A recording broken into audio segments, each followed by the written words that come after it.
Դրա համար ասում եմ ձեզ. մի մտահոգվեք ձեր կյանքի համար, թե ինչ պիտի ուտեք կամ ինչ պիտի խմեք։ Ոչ էլ մտահոգվեք ձեր մարմնի համար, թե ինչ պիտի հագնեք։ Չէ՞ որ կյանքն ավելին է, քան կերակուրը, եւ մարմինն ավելին է, քան հագուստ քուստը։ Նայեք երկնքի թռչուններին. ոչ վարուցանք են անում, ոչ հնձում են եւ ոչ էլ շտեմարանների մեջ ամբարում, եւ ձեր երկնավոր Հայրը կերակրում է նրանց։ Չէ՞ որ դուք ավելին եք, քան նրանք։ Արդ, ձեզնից ով կարող է իր կյանքի վրա մի փոքր ժամանակ ավելացնել։ Իսկ հագուստի համար ինչու եք մտահոգվում։ Նայեք վայրի Շուշանին, ինչպես է աճում,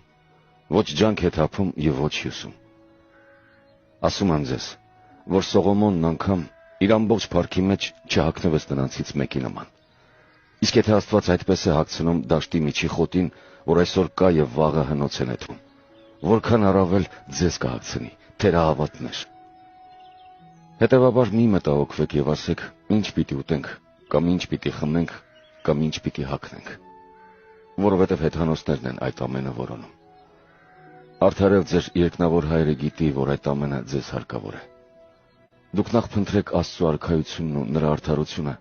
եւ այդ ամենն Աստված ձեզ ավելիով կտա։